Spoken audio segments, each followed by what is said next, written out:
Good evening, Central Indiana, and welcome to Porch Time with your host, Kevin Correa, live from JTH Construction Studio.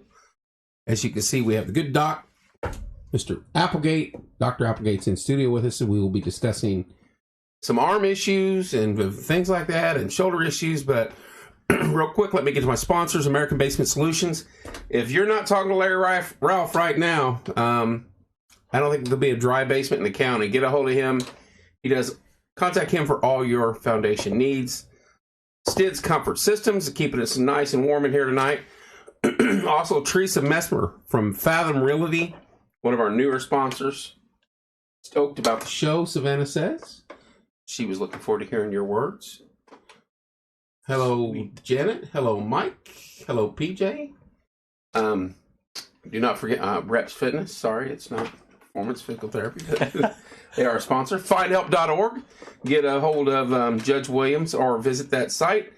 And it's just not for money. It's for abuse and all sorts of things. It can go on there. They look into everything, try to help you out. Blandon Boys Lawn Care. Drink the Creek, Cedar Creek. I think that covers them.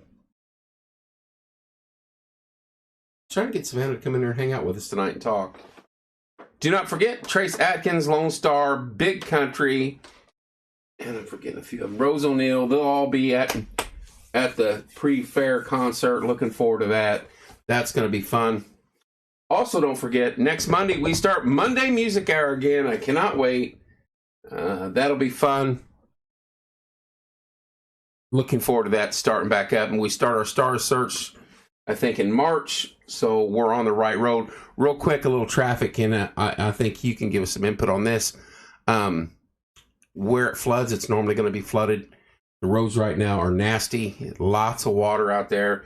The river was high. I don't know about Blue Bluff. Was it still open? I didn't come in on Blue Bluff. Came in 67. Yeah. Just be careful. Turn around, don't drown. I know that's a catchy phrase, but it means so much. Just don't risk it. Find an alternative route to get home. Just be safe out there. Tomorrow morning, the road's probably going to be slick. We're going to get a little snow on top of this ice after it freezes up. Excuse me. So be careful. Watch where you're going. And now, Doc, how you been? Pretty good. You haven't been on for a while? Yeah, it's been a while. You started a program. In the middle of that, I caught COVID, and I think half the city did. So yeah, I think I actually forgot to post the challenge for this week. What was the challenge? What's the challenge? It was supposed to be turn your furnace off until it warms up over 50. See how long you could keep your hands in a bucket of ice water. That was the challenge. No, I'd lose. It was complete 10 to 15 minutes of aerobic activity 4 times this week. But the weather right now is not conducive to that. Yeah, so if you don't have access to like indoor, if you've ever seen me getting out of bed in the morning, I think that would constitute it counts as aerobic 10 minutes activity. of aerobic activity. So yeah. I think I'm covered. But that's kind of like, like me forgetting this week's challenge. You know, that's kind of like representative to, it's not the end of the world if right. You don't do some kind of physical activity one week, but you got to know, you got to get back up on the horse. It's okay to miss things here and there, but see, I don't feel bad now. So overall, eventually I just got to get back on the horse. That's kind of like the overall goal of that challenge that I created is I want to get people to gradually implement these changes and just kind of make it more of a habit to, do some form of physical activity, do some mobility work so that you don't take 10 to 15 minutes to get out of bed. He's dogging on me again, folks. Do some kind of cognizant eating, making sure that you're making an effort to put some kind of healthy food in your body, those little changes, they add up over time. It's like compound interest, right? You're constantly making contributions to your health, even if they're little ones, and that does pay off long term. But that was my overall goal with that. But Well, and you got a page going, so I mean, you got 60+ people on there. Yeah, yep. If anybody's interested in joining the page, what is the name of that one? Healthy Habits Group 2020. Okay. Or Healthy Habits 2020. Let me double check that real quick. But yeah, if you just want to get on there and follow along and maybe pick up some tips, not from me, but from other folks on there that are trying to do it anyway. It is. Of course, my group pages are not popping up right now. Why is it doing that? Groups. It is Healthy Habits 2020. Right on. 2022. Sorry. 2022. Wrong year. Right. But we've missed 2 years, all of us, every one of us. Yeah, I was talking to somebody the other day, and I was like, has it really been like going on for 2 years? Because we were kind of joking. It'd be pretty crazy if we lived through a pandemic and then World War III started, right? It's like all in a 5-year period, you know? Let's hope that doesn't happen. Yeah. You never know. There's a lot of lunatics involved in places right now where we wish they wouldn't be. And unfortunately, you never know. Yeah.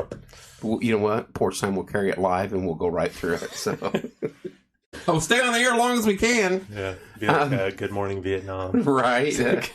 If I could get my butt up in the morning, I would do stuff like that, but I'm not a morning person anymore. So you don't have a stretch for that, do you? No. Winter Olympics. Lots of athletes out there, lots of trainers. I mean, the hours those people put in to get to where they're at is astronomical. Yeah, that's pretty crazy. A lot of the American athletes are like self-funded. Really? Like, I would say a majority of them are. But if you look at like athletes from other countries, like that's part of their military. Is like if they're good at a sport and they're in the military at all, they're gonna. Now I didn't mean to interrupt you, but she really pushes it. This gal does this, and then she freaking rips houses apart in the evenings. So I use his mobility workout a couple times a week, and have also started to research more, literally spending 40 minutes working on mobility and dynamic stretching. I know I am not active on his challenge, but I definitely have taken a lot. There you go. Well, there we go. See, she would have been Makes me happy to hear. She'd have been perfect in here in the studio. Yeah. And like honestly, like the mobility work is something that just takes like consistency and time. Mm-hmm. But like a lot of people, but it hurts. So that's the thing is like finding the power goes out. I'm gonna be mad. This happened last night. But like finding some mobility routine or like exercises that aren't painful, right, or like modifying those activities to where it's comfortable for you to do. That's like where the challenge comes in, and that's where that page is beneficial because like I posted I think like a 10-minute sample mobility flow. I watched that, a little bit of it. I got tired watching you. I had to go sit down. But like if somebody's trying that and they're like, hey, this one's bothering my hip, you know, there's like, and just let me know and I can send them a modification that's more comfortable for them. That way they're more likely to stick with it and benefit from doing those mobility drills. But I think this lady here, it's nice to have a professional that can answer questions for us and what we trust habits platform. Thank you, Dr. Applegate. Good evening, everyone from Kenansville, North Carolina, down here to work with Monster Truck Wars. That's awesome, Jay. Good luck with that. Post some pictures on the site. That'll be fun. It's a great platform to help motivate yourself. No. I didn't mean to cut you off with the Olympics. Oh, you're good. They pay for a lot of it themselves. Yeah, a lot of the American athletes are like self-funded. Like you get like big name athletes like Michael Phelps. He's got sponsors. They have these sponsors and that kind of stuff, right? So they're going to get more financial backing than a lot of the athletes. Never thought of that. I thought, well, you hear the Olympic Village, which every time I hear that, I'm like, so you go there as like in the off season. Mm-hmm. Like when there's not Olympics, all these athletes are just walking around the Olympic Village. They got doctors and the therapy people and money, like the like training facilities at Colorado. Yeah. So like, I'm not 100% certain on like what all, because like not every Olympic athlete goes and trains at the Olympic training facility. Right. Like I was talking to my dad. There's a kid who is from Indiana who got, I think, like a bronze or a silver, who lives in Lawrenceburg, and like he trains at Perfect North, He's That's like awesome. a skier or something like that. So he's a example of like somebody who doesn't. I'm getting a call. I'm going to take it. I don't know if it's related to us or not. Okay. Hey, I'm on live on air. Is it about the show? Okay, go ahead. You need me to put you on speaker? Oh. Hang on. You got to talk lower because you're going very loud. All right, bye. All right. I'm obsessed with mobility now. I'm grown and a lot since taking it serious. And yeah, there you go. There you go. Savannah's spreading some knowledge. Good deal. Jay certainly will. Hello, Mr. Martin. Sleeping really hard on the south side of Indy. Just a heads up. Thank you, Colton. Good deal. I got to drive back to Terre Haute tonight. So You're going back to... Yeah. Oh, no kidding. You'll be heading into it. yeah, that'll be all right though. I got a Jeep.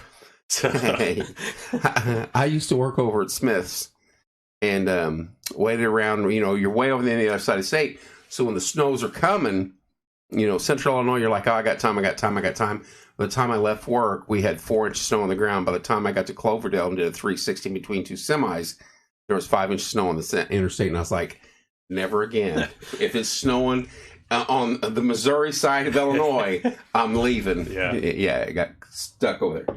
I'll tell you a true story about Olympics. We had a gentleman, 6'5" high jumper named Clyde Harp, and you can look him up. He was in our unit, and literally he would play football with us. Basketball, he went all out, but football, and all we could do is flag. Mm-hmm.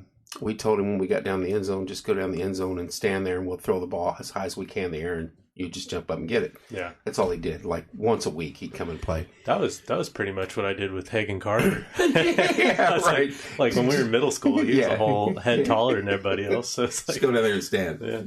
So he leaves the unit. He's in the military. He leaves the unit to go train because they have the Pan Am Games that lead up to the Summer Olympics. And he was like our number one high jumper for the United States. Qualified and was training for the Pan Am Games. Completely destroyed his ankle. Never made it. And I never heard from him again. Damn. Never saw him again. I was like, oh. But Ray Mercer was also from our area. So we got to see, if you remember him, he's a heavyweight champion for a while. And that guy would literally run around the gymnasium with the train track things. Yeah, railroad ties. Yeah, run around the gym with that on his back for like hours. I'm like, dude, he's an animal. Anyway, yeah, it's 75 there. I'm very jealous. So, what do we got tonight? You've got baseball's coming up. It's starting. Yeah, that's part of the reason why, like, I played baseball growing up. Baseball's like my favorite sport by far. I should have, like, went to like I go back and forth. Like sometimes I think I should have went to like a Division III school and like played baseball and then tried to work my way up. But I was like, I'm just gonna. Were you good enough? I could have played like Division III somewhere for sure. But I tried. I was like hard headed. I was like, I'm just going to walk on. Baseball's life.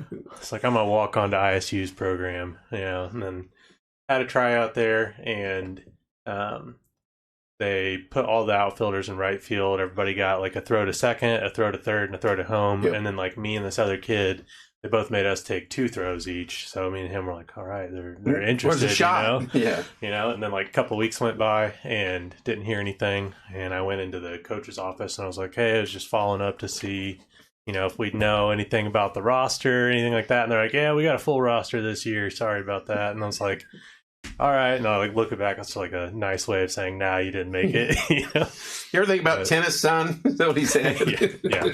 But my brother was on ISU's track team at that time. So he was like, hey, we don't really have a good javelin thrower, so you can come try that. And you threw the javelin? Yeah, I walked on to ISU's team, and I was aggressively average at throwing the javelin. Doesn't matter. And ended up doing that for 3 years. I didn't compete my senior year because I had pretty overtrained and had a bunch of injuries and that kind of stuff. Like I tore my UCL my freshman year and had Tommy John. UCL? It's a ligament that runs on like the inside of your elbow. That's not one that you hear about, right? Is that like Tommy John? Yes. So that's the surgery that repairs the UCL. So I had Tommy John, And then my junior year, I was having like a ton of back pain. I don't know if you've ever seen a javelin throw before, but yeah, you basically sprint and then stop on a dime, launch your body, and stay you're in one just like spot. a slingshot, you know. And had a ton of back pain, and ended up with like a compression fracture and one of my vertebrae. And then I was like, over the summer, I couldn't do any like physical activity because I had to let that heal. And that was the same time that I was doing my internship, and my internship was I was a video analyst for USA Fencing, and they were like, Wait a minute. They were, as in sword fighting. yeah. It's spectacular. We're at a whole new show. Time out. Whoa. How was that? It was like, did you understand the rules? I had to learn the rules because that's ridiculous. I think my role was they had their world championships in Moscow in 2015. So that was when I was working with them. Did you get to go to Moscow? No. So I was a virtual employee, if you want to think of it that way. But basically, I had 4 computers set up in the biomechanics lab at Indiana State. Mm-hmm. And I had live streams pulled up, so I would capture video from the live stream, and then I would go to this motion analysis software that we had called Dartfish, and I was basically producing statistics for the USA fencing. There you go, Seth. For the that's why I could throw the javelin 5 miles. Yeah, but basically I was producing stats for the USA fencers, so like I would break down speed and accuracy and technique and all that. I would break down so I would capture video of the people they were about to face, and I would say this person's getting scored on more often when they are on the attack. So you were videotaping it's just like in football when you get the tape from the game before, so you can see what they got. Pretty much. So nice. I would tell the USA fencers, like, hey, this person gets scored on a lot when they are trying to, like, they're on the attack. Do this move or parry or whatever. Yeah. So like you're better off waiting for them to attack for you to try and score. So like giving them that kind of an advantage going into their matches. But I did that, and the speed at which those guys do their thing. Yeah, the swords only weigh as much as a paperclip, though. I know they're pretty like explosive athletes because quick reaction muscles. Yeah. A lot of lateral push off. I mean, when I was a kid, my age, everybody wanted to be the swashbuckler or the Earl Flynn's, and I'm dating myself here.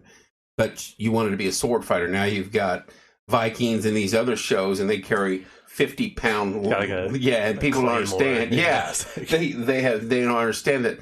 Those swords they carry took good-sized men to carry those swords and swing them. Yeah. And if you've ever swung a real sword, you swing it 3 times, you're like, where's that basketball at? Because that's heavy. Yeah. But that is not... These guys, they're fully covered. Yeah, they're covered. The equipment nowadays, everything... So, like, they're... Do they have a tone in them where if you get hit... Right, so their vests that they wear and the masks that they wear, and whether they're using saber or epee, those are like the different types of swords. Their swords are actually like wired in too. So like, if my sword makes contact with the other person's vest or mask, it's going to set off a beeper, or a light that notifies the judges that contact was made. So it's like, you can't, like, the judging panel can't miss a score. So like in boxing, this thing's all covered. It would be like every time a fist it dings, the glove hit would a ding. fit, there'd be a ding or something like that. So that's pretty fascinating. Yeah, that's not a well-known sport, and it's not like rising or falling. I think it's steady, stays where it's at. Right. Certain, there are probably families that have done it before. Yeah. I think you got to be in like clubs to...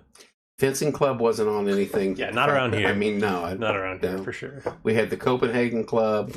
We had the Dexter Club, but we didn't have fencing. So. Yeah, but one of the athletes that I was tagging for got a bronze, and then they do like a team event too, and the women's epee team got a silver. That's fantastic. So that was pretty cool. So you were doing the video prior to and showing them what's up. Yeah, I was doing like stats basically. So you let them... You helped educate I would say them. I played a very, very small role. Hey, I mean, scouts go back to the quarterback, go back to Aaron Rodgers and say, hey, when you do this formation with this guy, he's going to be open on a deep post. Yeah. Roger calls in third quarter and throws a 60-yard touchdown pass. Aaron Rodgers is the hero, and there's some little nerdy kid back there going, we told him that'd work. You know, that's the way it is. I got a nice little like Nike dry fit sweatshirt that's got the like Olympic rings on it as consolation. That is fantastic. It was 480 hours unpaid internship. So that's right. Oh boy. So I was living with mom and dad. But look at the experience you got over that. Yeah, it was fun. Like, have you ever watched like the downhill slalom and all that? And it'll be like a ghost of whoever's first place. That's dartfish. Okay. So that's like the simulcam component of dartfish. And then NASCAR. They do that in NASCAR. Yep, I was going to say, in IndyCar. Yeah. And like the NFL Combine uses dartfish. They have been, yeah. So like the 40-yard dash, when you see all the overlapped videos. That's fantastic. I messaged dartfish so many times. I was like, let me do the Combine. Let me. Really? But they why didn't they let you? They aren't the ones providing the like dartfish analysts. They're like a third party comes in and hires those people. We'd have to have a different computer system for that, wouldn't we? Yeah, it's. I mean, you could dartfish software right here coming in and out the door. Oh yeah, the software, which they've changed their platform, so now you can rent the software. So it's like a monthly membership. Oh, we're gonna have to look into this. I'm serious. We're gonna have to. It's really useful in golfers. I don't know. I just want to have fun with it. I mean, the fun that you could have with that is astronomical. Yeah, I'm not the best golfer, so you wouldn't want me like analyzing a golf swing, but yeah, that's interesting stuff. That's fantastic. Yeah. And we got off on a lot of stories, but baseball season. Yeah, it's. I know it's freezing, raining, sleeping outside, but they're already picking teams. I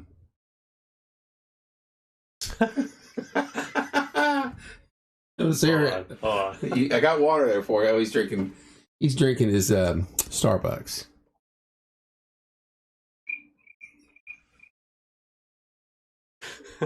Dude, that's what happens. That cricket sound is what you hear if you have someone coming in doing cricket sounds. You ever heard Morning Dove? Yeah, let's hear it. Hold on. This is...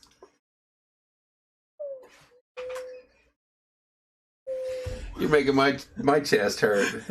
That is fantastic. No way, I know. Rob, thank you so much. And I already said Monday Music Air next Monday, baby. Cannot wait. What other hidden talents like that do you have? Any other? I did a lot of magic tricks. One of my PT professors actually paid me to do his kid's birthday party. Really? Yeah. So you got the cricket down, you got the Morning Dove down. What else you got? Just a bunch of different birds. I don't even know what birds they are, but Chewbacca. Next, please.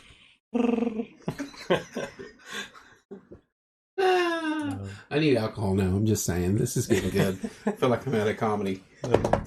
Rob, thank you so much. You kept that from us. So yeah. It's nice like working in the hospital and I have a mask on. And so I'll just be doing that. The cricket patients sound? are like, what's a big cricket somewhere? There was it was me and I think Andrew Arthur. Andrew Arthur was the one that was doing it first in high school, and we'd be in like Spanish class and be on like the opposite sides of the classroom. Who's your Spanish teacher? We had Mr. Maxwell, Mrs. Martin, and Mrs. Ubel. I didn't have any of those, and I cannot think of her name now that we started talking about it. I took 1 year. I agree, Savannah. That is hilarious. Baseball. Before we're interrupted by crickets. That's good stuff. Cricket's a whole other sport, you know. Yeah, right. That I completely have no understand. Okay. But, yeah, so baseball, you know, like near and dear to you. Yeah, favorite sport by far. There are a lot of shoulder and elbow injuries that come with baseball, and I think baseball is a sport that is notorious for being like overplayed from a very young age. You know, like travel ball is very, very popular, and anymore it's almost 300 days out of the year. Yeah. So So 2 months they there should pretty much be a like 2 to 3 month period where like kids aren't throwing at all in a year. Like they don't need that much stimulus. Like from the time that you start playing baseball, your arm has a limited number of throws. Like Really? yes, like that's So a it's on the good clock way. the minute you throw the first one. That's a good way to think of it. And you know, like pitch count is very important, and I think like nowadays that's like a pretty Now driven. I'm going to play the devil's advocate here. Ferguson Jenkins, Cubs pitcher. Back in the day, they didn't pitch count, Mhm. and those guys would throw 20 innings. You're gonna have 19, 20, just you're gonna have like some outliers, okay. but like Majority for the of. majority of people, it's safe to say like this arm has X number of throws. Right. So like pitch count is important. Like the arm care that I'm talking about is pretty important, and arm care doesn't only pertain to like shoulder health. Like there's a lot of stuff that goes into it. I was actually talking to my dad about this and talking to Evan. You read that. Savannah says, I appreciate him going live to talk about this. I was hoping he'd talk baseball when you said he was going to on the show with you. Yeah. I was trying to get her to come on last night. Or we had a show last night tonight. And Uh-huh. trying to get her to come in and start hanging out with us because I think that her and a couple other gals could do a good female show. We don't have a female show. Oh, yeah. And she says she's too shy. And I'm like, come on, Sav. Every time I come in here, like my chest starts pounding and I get nervous. Really? Yeah, but I'm like excited to do this. But I'm like also like I got like the jitters a little bit, you know. That's crazy. And I'll address that here in just a second. But I want her to get her started in here. And so I think it's good. It would be good for her and us. But the only time I've ever been nervous, and I don't think I've ever told this on air, is like the third or fourth show we ever did. Normally it was me and Ramey and Dean and Billy, and you can't look. Yeah, I know he does. And then Corey, everybody's in here. Never had an issue. Mm-hmm. Well, Stephen Ray, what's up? All the way from the state of Washington. Thank you so much, Steve. That is awesome. We did a mini debate between the two sheriff candidates, right? Well, I'm sitting here and they have not seen the questions. We did give them all the questions prior to, but I got to read these questions, be unbiased because I was pulling for one, but be completely unbiased and be equal to both. And just as I start to read the first question, I look down the paper and my mind goes, you're interviewing the next sheriff of Morgan County right now because one of these guys are going to win. Don't screw it up. And I'm like, that first one, I'm like, didn't want to come out, but the first time I came in here, like as soon as I left, I like started replaying it to listen to myself and see how I like sounded, and I was like, man, I sound like I'm like quivering. Don't ever. Like, I've never went back and watched the show. It is what it is. Yeah, you do fun wonderful. though. It's fun though. I like coming in. And you do a wonderful job. And we're back to baseball now. We're getting sidetracked big time, but that's all right. But people are seeing this human side to Dr. Applegate tonight. So. All my hidden talents. He can do crickets, and next week he's going to do earthworms. I don't know how, but anyway. But anyways, the arm care, it's a lot more than just like doing shoulder strengthening stuff. Because if you think about when you throw anything, you know, your body is essentially a whip. Right. There is transfer of energy that starts in your feet whenever you plant to throw, and you transmit that energy all the way up through your arm and into the ball. That's how you throw stuff, or into the javelin, whatever it is, right? Football, rocks, maybe. Yeah. But I was talking to my dad, and I was talking to Evan Sitzman. He's By the way, your dad has a cannon. He always had a cannon. He could throw the ball extremely hard. Yeah, I think I like topped out at like 86 in high school, and that was without any like structured weightlifting until my senior year of high school. So like, I sometimes want to go and like see how hard I can throw a ball now, but I have to limber up a little bit. Yeah, I'd need to like start like a long toss program, something beforehand. I'd be like, hey Doc, I went to the fair this weekend. Rotator. But there was a interesting study that was put out in June of is it 2020 or 2021? I think it was 2021. But they were looking at these high school pitchers. So they followed 288 high school pitchers across a season. Pretty broad study then, yeah. Yeah, and it was a prospective study, which is nice, meaning they like followed them and followed up afterwards, you know. And what they were doing is looking for factors that predisposed the pitchers to injury. So they're looking at like age, height, weight, strength in the shoulder, total arc of movement in the arm. They look at glenohumeral internal rotation deficit, which is something specific to the shoulder. They were looking at even ankle range of motion, which is like the interesting finding from this study. Plant. So if you have limited ankle mobility in the rear foot of like your pitch, like if you're a right-handed pitcher, it's your when right you're pushing foot. off the mound. Yeah. Yeah. So if you have limited ankle mobility in that ankle, you have a significantly higher or significantly increased risk for developing an elbow or shoulder injury. So and you it can was base it off that, and is that that was just so that study slice of the pie? It didn't look at establishing why there was an increase. Well, you're putting torque somewhere, but it's saying that if you have limited ankle motion, you have a significantly increased risk for developing elbow and shoulder injuries during a single season. And for every 4 degrees of ankle dorsiflexion, which is like bringing your toes up with your foot flat on the floor, like if you lifted your foot up, or keep your heel down, lift your toes up, that's dorsiflexion. So how much you supposed to have? In like weight bearing, when you're standing, you want like 35 to 40 degrees. Really? Being able to... I'm not doing bad right now then. Like if you squat, essentially you want to be able to have like 35 to 40 degrees. I'd have issues squatting, let alone lifting my foot. So. But for every 4 degrees that you could improve somebody's ankle range of motion, if it's limited, you reduce their risk of injury by 20%. Really? Yeah. So that was pretty crazy. Fascinating. Pretty crazy study. And like, the hypothesis is that like if you have a stiff ankle, that transfer of energy from your foot all the way up to the ball is going to you're going to have to compensate somewhere. Sure. And typically the weak links are the elbow and the shoulder. So it's funny when you see, and I armchair quarterback, you see this individual getting paid millions of dollars. Mm-hmm. Come out of a game for he tweaked his shoulder or he's limping a little, and you're thinking, are you kidding me? We play ball down here at the park and go through that all the time. Yeah.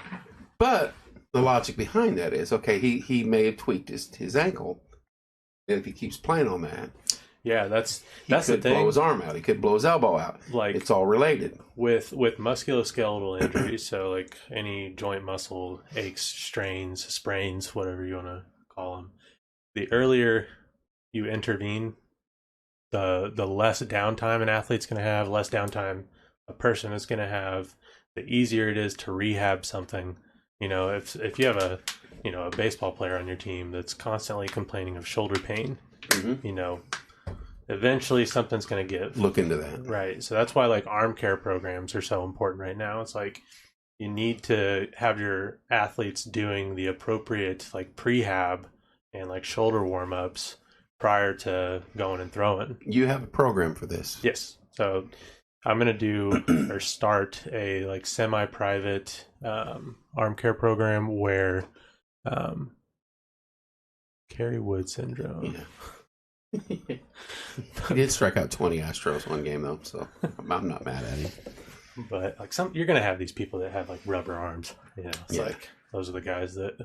Or very strong ankles, apparently. Too. I mean, that's baffling to me. Yeah. But he never looked at it that like way. the Bronson Arroyo, right? The dude's like Gumby.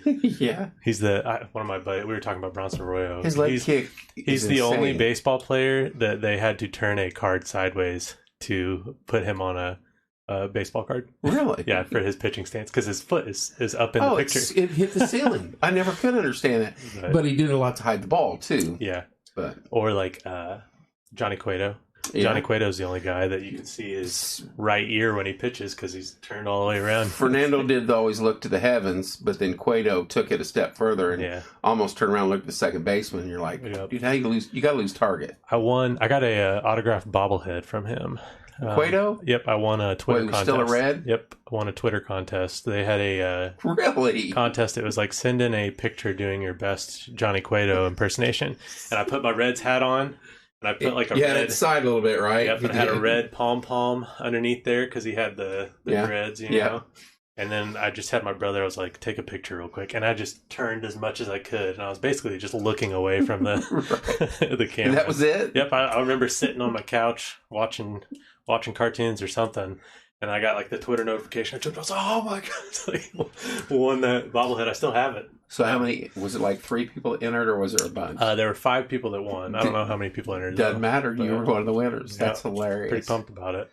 But anyways, so the arm care. You had that to your repertoire of impressions. So there we go. Johnny Cueto. But this arm care program, so it's going to be semi-private. So we're going to do groups of like 4 to 6 kids, or 4 to 6 baseball players. Age. I'm going to start them at like age 9 or 10 because they don't start pitching until age 9.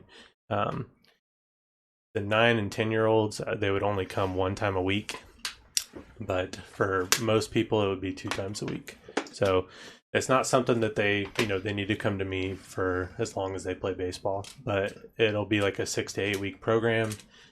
There's going to be different stages of it. So, it might be something that I have. Stage 1 is for, 9 to 12-year-olds. They come once a week. They're going to start, learning some of the exercises that they need to start doing, because like around age 10 is when we would want some kids to start weight or resistance training. Part of that is like they have the maturity, the mental maturity to actively learn the exercises and be engaged in them, that kind of stuff. But it is something that is important for them to start early, so then it becomes a habit and it's going to prolong their baseball career.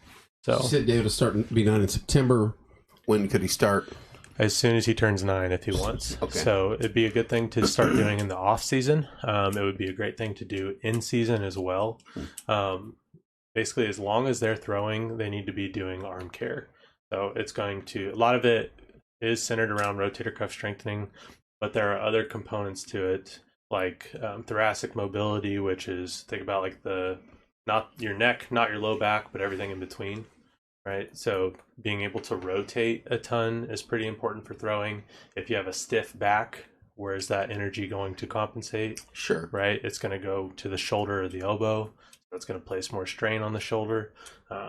Hip mobility is pretty important as well. Being able to rotate over a planted foot a little bit. There's a lot of factors that go into arm care. So this program is going to be kind of like a gradual progression, getting kids familiar, so that like, after 6 to 8 weeks, if they're in that, 9 to 12-year-old group, they're going to know what kind of stuff they need to do, just like basic arm care. I agree, Lord. There you go. Yeah, but basic arm care so that they, keep their shoulders healthy and they stay out on the field for an entire season, right?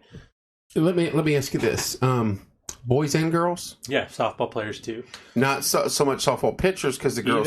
Even volleyball players. Yeah. And tennis players. Like, this is appropriate for basically all overhead athletes. Okay. Softball players aren't going to necessarily need it as much because they have the underhand throwing mechanics. Well, it's funny because I'm sitting here thinking, mine played softball and I coached it, but knew nothing about it as far as in depth. And we sent Logan to a pitching coach. Mm-hmm. And he was one of the better ones. His name was Mr. Chu, and he worked with some of the top people across the country. Ended up here in Martinsville.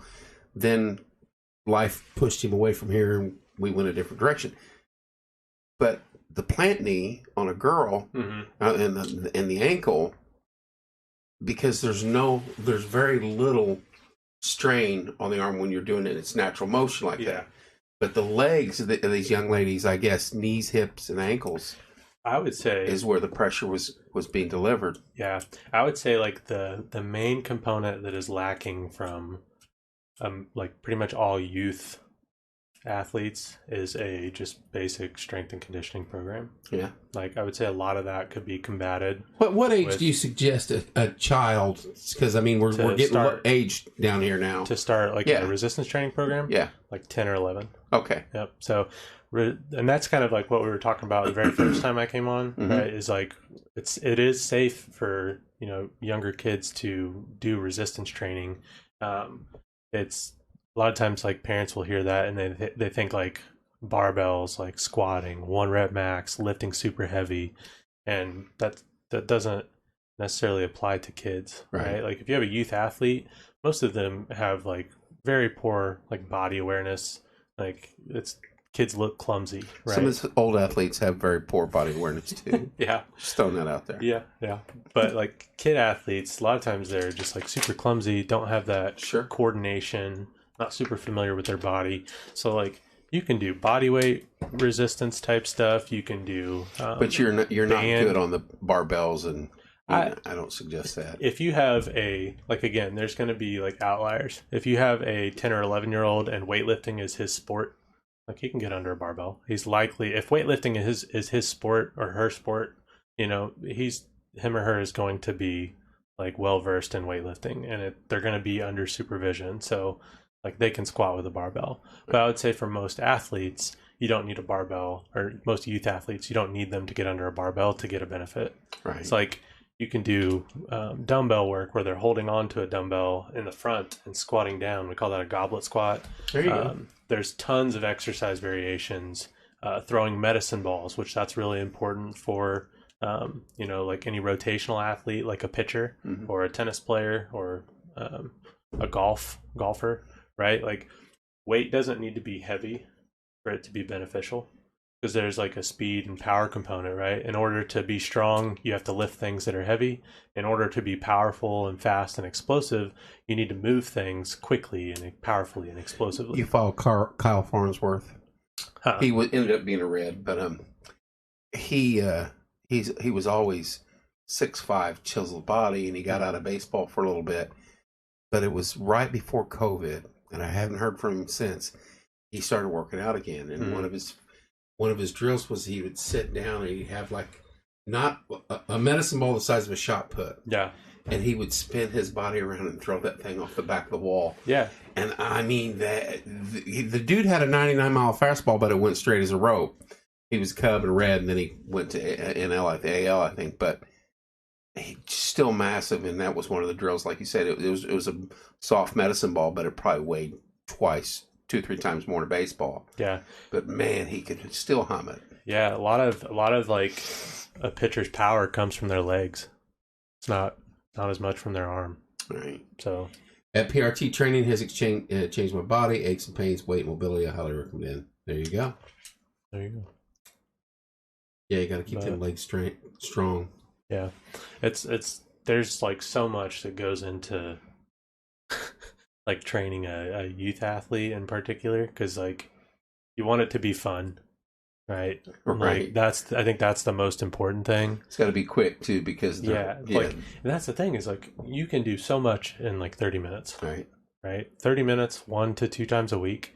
Like if they're 10 or 11 years old, I would probably only see them once a week. Right. Like just doing minimal stuff, making sure that it was fun, kind of just getting them familiarized with, resistance training, getting them familiarized with their body. You can take a kid and give them pitching lessons. Like that might, increase their velocity a little bit, but 100% certain that you will increase a kid's pitching velocity by getting them more familiar with their body, and then also having them do strengthening, like resistance training. Because that's like same thing goes for hitting. Like hitting lessons will help like teach a kid technique, but getting them to hit the ball harder is going to come from them spending time in a weight room, like doing some kind of resistance training. Let me ask you this: this is as you get older in any sport, as you age, speed kills. Is there something that these 10-year-olds and up could be doing at that age to increase their speed? Because I don't care what sport it is, if you've got a fast kid, you find a spot for him. Yeah, like again, I think doing the bare minimum is going to make them faster. Like I'm not stretching and things like that. Like just like when I say a general strength and conditioning program, it's a lot of like movement quality type stuff. So getting kids to be able to squat, like, and have good form when they do it, even just like a body weight squat. Like, they don't squat down and their back rounds and their knees come together. That's not a like good quality squat, right? As they become more and more able to do that, then you start progressing the resistance a little bit. You add some like dynamic components to it, make it a little bit more challenging. That kind of stuff will make them faster. I'm not a big fan of agility ladders or like cone drills, because if you do an agility ladder and you do agility ladders over and over and over again, it'll make you better at agility ladders. Right. It's not you improve your agility ladder time, but not your straight down field. It's not going to, necessarily translate to the field or the court, whatever their sport is. But what will always translate into a more explosive, like more powerful, faster athlete is weight training, resistance training, right? Like that's where needing to move weights, move yourself. And again, you're not talking about heavy. No, that's the thing. Like if you're training for power, the weight is not going to be heavy. Right. Like you can't train power if it's super heavy. Right. So there's a training principle called conjugate training, which is designed to where you have like a max effort day, which kids aren't really going to be doing this, but you have a max effort day. So you're training for strength, meaning you're going to lift something really, really heavy. And then you have a dynamic effort day, which is more of your power day, where you're trying to move weight fast, which is typically a lighter day. So here's a good question. 8-year-old resistance. David always asks, wants to work out with his mom, but I honestly do not know what would be appropriate teaching him. I mean, he's so young, I don't want him doing too much like you're saying. Yeah, I think like any kind of... it kind of depends on how coordinated he is. I would say like if he has it's hard to answer because you gotta like see where or meet the kid where their like fitness level and skill level is, right? Like I might have a 14-year-old who is not as coordinated as a 10-year-old. He's pretty coordinated. Okay, so like he helped us move about 20 skids of water out of here one night. So yeah, I would say like any kind of squat variation. So like, having him hold something in front, you don't necessarily need to be heavy. Like you want to be able to do like higher volumes. So like 10 to 15 reps, 2 to 3 sets, something like that. Again, making sure that it's fun for him, which, I mean, if he's working out with a parent, it's probably going to be fun. If he's asking to work out, and it doesn't need to be like a 45-minute workout for him. Like he could do, 3 or 4 exercises and that would be good. 15 minutes. Yeah, 15, 20, 30 minutes. But yeah, any kind of like squat variation where, he's holding something in front of him, or maybe he's in like a lunge stance and he's just squatting up and down. Like him just doing his body weight is going to be, efficient to start out. Yeah. Right. And like, this is where like if he's 8 years old and he has that like mental maturity to, really pay attention and be focused on what he's doing, he would be somebody that, would probably be able to do like 1 day a week. Kid loves baseball. Yeah. Yeah. And he's pretty good. Yeah. Oh. And his coach right there is works hard with him. So anyway. Just got some good questions. Yeah, it's hard to give like a general program for a kid. Right. Like you can give a generalized strength training program to an adult who just wants to, go work out and be healthier and, improve their fitness level. Right. Like you can do that fairly easy, but kids they need a lot more supervision. They're going to have more like unique deficits, I would say.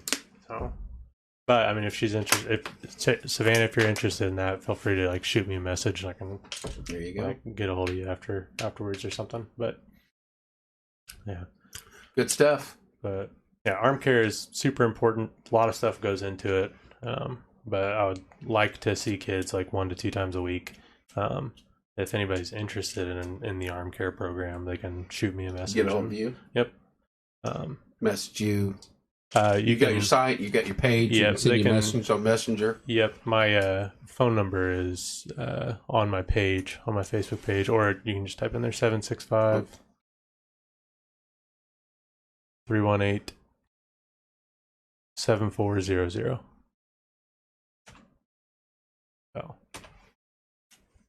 But and we've not gotten into needling or anything tonight. I'm good with that. Nope. Have you done any of that lately? Oh, I do it like every day. Are you kidding? Every day. It works so well. Like, my mom called me one day because I can't remember what she was doing. I think she reached behind her. You needled your mom? Yeah, her shoulder. She reached behind her to grab something out of her car. I think it was like a small Christmas tree. Yeah. And like irritated her shoulder pretty good. Yeah. Couldn't raise her arm up. And it was a Sunday. I was like, all right, I'm going to drive home and take care of this like now. She's like, no, don't do that. It's like, I don't want to bother you. I'm like, you realize like if I do this now, then I will have to spend less time like fixing the problem. Treating, like the earlier, aftermath. Right, the earlier the intervention occurs, the like less work we have to do from a rehab standpoint, the quicker somebody gets back to doing the things they want to do. We got to get somebody in studio, and you got to needle them on air. Does Baker still have the hand problems? I'm not going to be in studio when you do it, but Corey, you still got your hand problem if you're on? He was on here earlier, but I don't. It's tax season for him. I need somebody to do my taxes. There you get a hold of Corey, and then you go in there and say, "Hey, is that a hand still bothering you? We need to sit down and talk." So, but yeah, basically drove home, did some dry needling on her shoulder, gave her a few. Oh well. Since that time, I volunteer my knee. Come on, Corey. It's either you or Billy. But or Mama Baker, she got any shoulder issues? Did the dry needling. Afterwards, she could raise her arm up. So pretty like immediate changes. Kind of opens up a window so that you can do some strengthening type stuff that is going to provide those like lasting changes. So definitely a very valuable tool. Hey, I'm not denying that.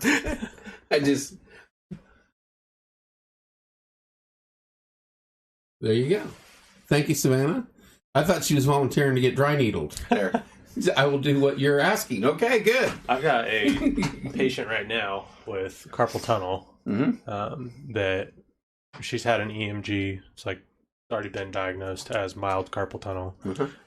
But doing a case study on her, so hopefully I can get it published and get it put in a journal somewhere, maybe present somewhere. But there you go.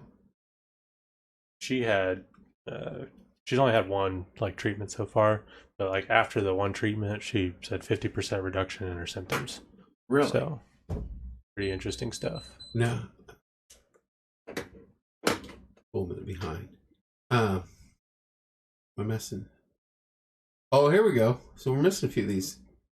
Corey says, "Oh, I've still got shoulder issues from my pitching days." There we go. There you go. See if he can come in here and talk shoulders with you. Yeah. And dry needling. Most shoulder pain comes back to the rotator cuff. Like there's other things that go on too, but anybody that does any like repetitive overhead or repetitive like work in front of them, if they develop shoulder pain, it's typically related to the rotator cuff.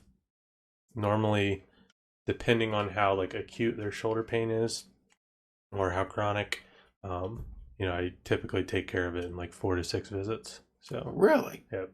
Industry standards are 12 visits on average, but I'm just throwing that out there. You're 3 times ahead of the curve. I am, but so I can do a little math every now and then. So that's fantastic. But yeah, it works like tremendously well, which is why I do it every. Like, your first show, you had a gal from here. Come, you still working with her? Nope, she's on. She's done. Yep. So, it's Cheryl.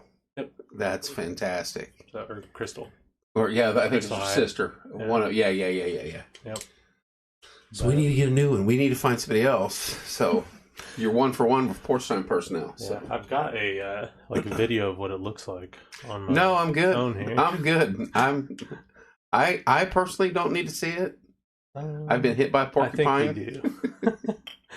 It's not near as bad as like what you think, because like everybody that I have done the dry needling on, like they're always like worried is it gonna hurt, And the best I can describe is that it feels like a light toothache.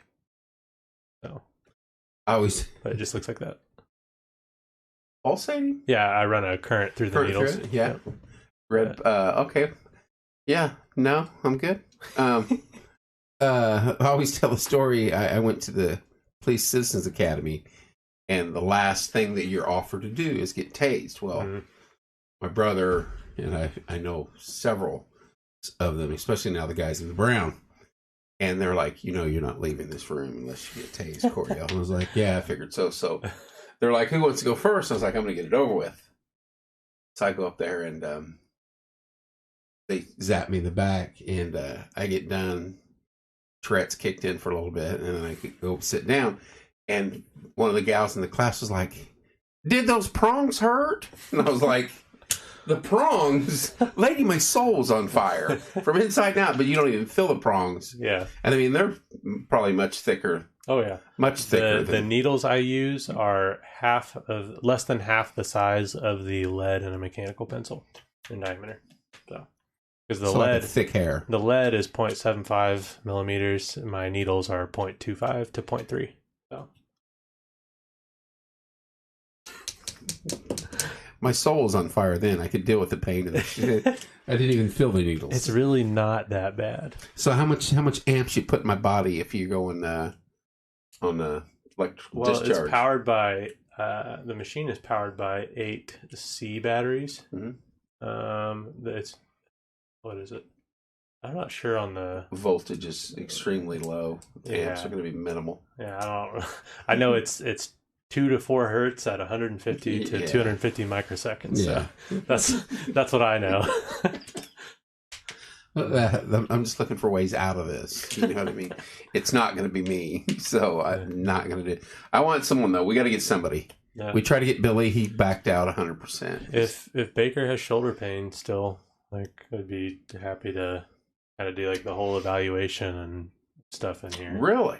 That way people can kind of see exactly what I do. Because it's something that, I mean, just like what you do, I don't have to go to the doctor.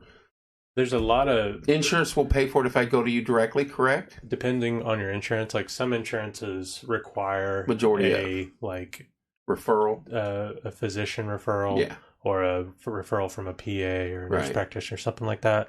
But not all of them do. Right. So it just depends on what your insurance is. I don't take insurance directly, but that doesn't mean that you can't use it. Right. Like, if you have an HSA, you can pay me directly out of an HSA. If you have a deductible, you're going to pay out of pocket until you meet your deductible anyways. So I fall under your out-of-network benefits. So you might get 20% reimbursement. You might get 80% reimbursement. It really just depends on what your plan is. So the caveat to like working with me is that you're going to pay out of pocket, and you're responsible for getting that reimbursement. But the benefit is you're going to see me less often and get better quicker. So that's the bottom line. So and he's proven that he's got patients that'll prove it to you.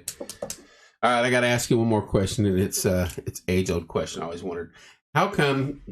Other than stepping on a Lego at 3 a.m., how come when you hit your unfunny bone, it hurts so damn bad? What causes that when you hit your...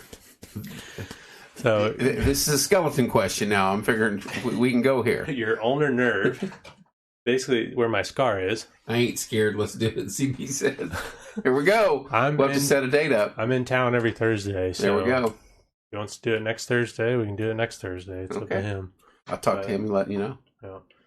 Corey, send me a message. That way I can get you set up on some paperwork and stuff. Sure. But anyways, your funny bone is actually your ulnar nerve. So it's the one that supplies sensation to the pinky and then this half of this finger. Really? Yep. Your median nerve does the other half of this finger and then the rest of the palm of the hand. I must have slept through this through science. But all it is whenever you bump this tunnel, this is called your cubital tunnel through here. Basically, whenever you bump that tunnel, you're just temporarily compressing your ulnar nerve, and it's like stepping on an extension cord, right? So you're going to get the paresthesia, which is that the zing. pulse. Yeah, that's all it is. Sometimes why do we call it funny? Because there's nothing funny about it. I don't know where that term originated, right. But have to do some research on that. Yeah, some people just holding their phone, like looking at their phone for a while, they'll start to get those symptoms. And there's a thing called cubital tunnel syndrome. Kind of like carpal tunnel? Yep, same thing, same principle. Is that there's just compression along the ulnar nerve at various sites, which dry needling works for that as well. You educate us every time you come in here, and I feel so dumb sitting across from you. Anything medical, I'm completely out of the loop on. But my job is like effectively communicating that info to my patients. I think you do a wonderful job of conveying information. That's why you don't need to know that stuff. Right. That's why you got need to know that 300 degrees in front of your name. And he's got a million of them. Don't let him. He's very humble, but he is a extremely educated, extremely well-trained human being, and he knows what he's doing. So, and we're honored to have him in here every time. And next time he's going to be poking Corey with a stick, it looks like. So it's only 6 needles. So only 6. I don't like it. Could be more depending on where his pain is, but could be less depending on where his pain is. Do you have a stick that we could like convince Billy to come in and then you just smoke him upside the head with it? So, here's some training for you. No. We'll work on it. Thank you for. Yeah.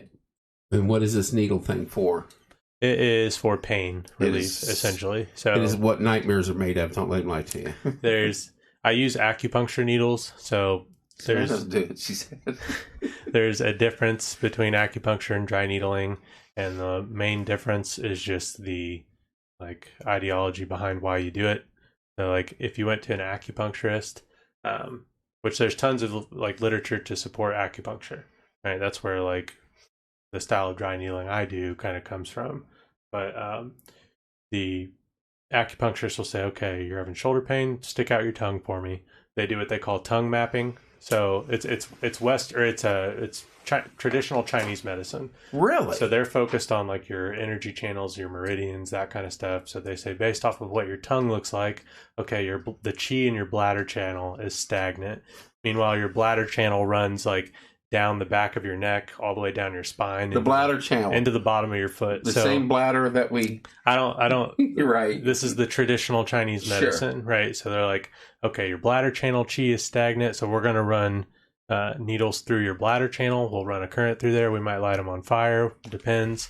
And then it's going to make your qi flow better and make you flow better. So that's feel better. That's the acupuncture approach. Oh, wow. See what she got herself into now? The dry needling approach is more Western medicine, which is what we practice in the U.S. So we're using the needles to elicit specific physiological changes that help to reduce pain. So whenever we stick needles into the skin, we know that it causes your body to secrete some of the naturally produced opioids that are stored in your skin cells. It causes an uptick of dopamine and serotonin. It's norepinephrine and serotonin. Right. But it causes uptick of those. I'm shaking my head like I know he's right. But those are responsible. Those are a couple of neurotransmitters that are responsible for quieting down pain. Yeah. So it causes an uptick in those. It brings blood flow to the area, which helps to kind of kickstart the healing processes. So if you have any kind of tendinopathy, like a rotator cuff tendinopathy or Achilles tendinopathy, plantar fasciitis. I was going to say plantar fasciitis. Yeah, I've had that. And that any kind of painful thing ever. If you get told you have bursitis, it's normally not bursitis. It's a tendinopathy that is over a bursa. Just misdiagnosed all the time. But that's another day. I'm telling you, this guy is extremely intelligent. But that's kind of the main difference is we're more Western medicine. I'm using the acupoints. I just know what tissues lie underneath those points. Those points are the ones that have been studied for years, so might as well take advantage of that. It's not like you're doing this blind. You have lots of evidence backing up what you're doing. Right. So in history. But it's good stuff. All right, Doc. I'm ready to start throwing. I still got an inning or two left in me. I want to go and pitch so bad. You really? Yeah. Just take some live pitching, live hitting. I'd love to do that. I went to the fair this was probably 2 years ago, and I threw hey, we're time your speed, and you can win a stuffed animal made in Southeast Asia. Okay. I think 56. I never really had a strong arm. I was very accurate and quick. Yeah. But 56, and I was like, okay, let's go. I'm gonna start like throwing in the spring, and then come fair time, we're gonna go out. We're gonna go out and there we go. Live pitching. There we go. Speed. There we go. I like it. I like your logic. But guarantee I'll hit over 80. Really? You'll hit over 80? 100%. How old? 28. Okay, it's feasible. It's feasible. But how long's it been since you pitched? That's what I'm saying. I'm gonna like throw in the spring. So you're gonna get loose for this. Yeah. Yeah. I'm not gonna just go out there and break out the old cannon. Your dad had a cannon, but we had a guy, and then there's always others. You know that. Eric York, and I played baseball and softball all the way around the planet, several different states and countries. That guy had the strongest arm I've ever seen on a human being throw a ball. And we were playing. He played with your dad. Yeah. He knows who he is. We were playing South Posey, which was Swords and Troopers, old school. Yeah. And I still think he's like one of the greatest baseball coaches I've had. Really? I know a lot of people would disagree with me, but I think he was a really good coach. But I think, is it his wife or daughter, or she's on here now and then? Oh, yeah. Well, I think he was a really good coach. But I pitched the first game. We won the first game, and then I played in the outfield. I played center field when I wasn't pitching. Yeah. And there was a ball hit to right center, and it literally stopped at the base of the fence. And Hunter Abrams was playing right field, and I remember we both got there at the same time. I called him off of it. I picked it up. As I pick up the ball, there's a kid like rounding third base, and I think that was the hardest and like flattest ball I've ever thrown before. Wow, I didn't realize that, Corey. That's an uncommon name, but yeah. But I think that's the flattest and hardest I had ever thrown a ball. It was like going to be one hop to the catcher, and would have thrown the kid out by like 8 steps. No, first baseman cut it off and then threw it in the dirt. I swear that ball did not need cut. Now that guy there, Corey, and you can ask your dad, has a cannon, and probably the quickest hands, quick reaction muscles. That guy, third base, first base, shortstop back in the day, I think. But yeah, very quick-handed. Yeah, I was in a softball league with men's softball. Which if anybody has a men's softball league around here and needs a player, they don't play it anymore. Oh. They do co-ed. They play a lot of co-ed. Well, I've been playing like softball recently, but love being in the outfield and just like throwing people out of first base because they're jogging. I played it for a long time. I went from outfield to infield to pitcher, but I played fast pitch in the Army and collided with a left fielder on a ball that was smoked and stretched, didn't tear, but stretched every ligament and tendon in my left knee. And the doctor was like,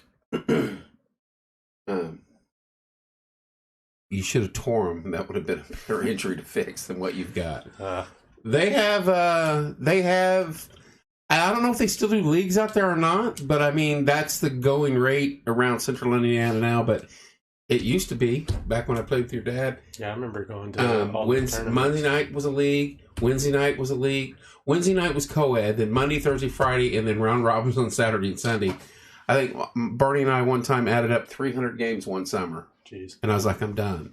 I'd love to do that. But I mean, you go to work on Friday, you get off, you run home and get your stuff, you go to Plainfield, you play in a round robin. Then you play all day Saturday and Sunday. And by the time Sunday comes, you can't walk. You're just completely burnt. Yeah. And you go home and you're like, oh, I got to get him to go to work tomorrow. And then playing Monday Night League in a game you're like, I won't care about. But yeah, about 300 games one year, and I was like, I'm done. We took I ended up playing 50 the next season. So we should start one. I'm down. I would rather play the 16-inch. Have you ever played that? 16. You don't have to wear the gloves. It's soft. You can wear gloves, but it's a softer ball. And you have to be a man to hit it anywhere. I mean, you got to smoke it. But they play co-ed, too. And there's steals and things like that. So it's actually fun. Nowadays, to me, as a pitcher, I quit.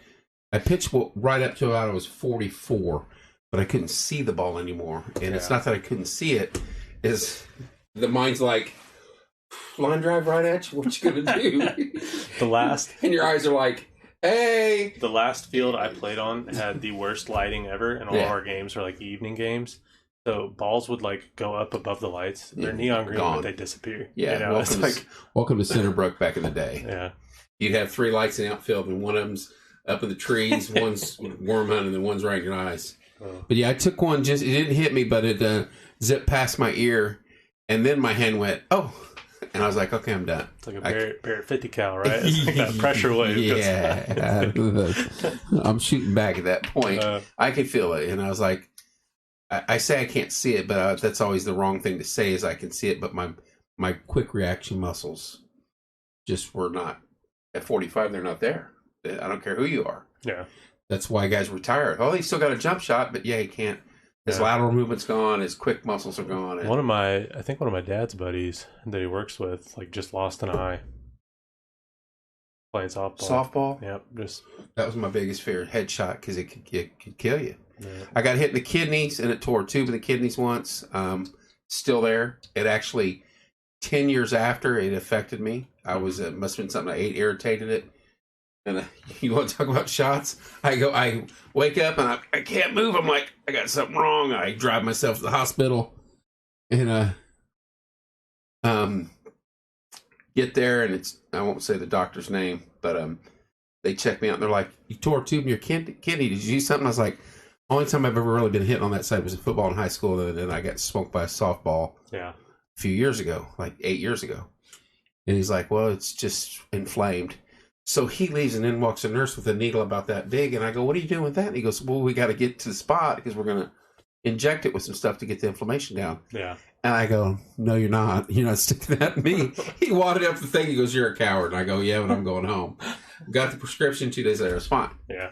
But got hit there, and then I got hit once on my right, inside of my right knee. I bruised from my groin to the outside of my little toe. And the bats they use now, they do the flight restriction balls. But the bats they use, dude, those are, like she said, I hope he's okay. I agree. Yeah. I think he's fine now. He's just not playing softball anymore. No, imagine not. But I had a buddy that he's a pretty strong power lifter and was benching like 500 pounds and tore his pec, but he didn't realize that he tore his pec, which is bizarre. He just like felt the pop, and then like they racked it for him, and he got up and he was like, oh, that hurts. You know? And then he put 315 on and was like trying to bench 315, and he did it with a torn pec. Yeah, and then he got back up and he's like, oh, that just doesn't feel right. And then he literally bruised all the way down his leg. Yeah.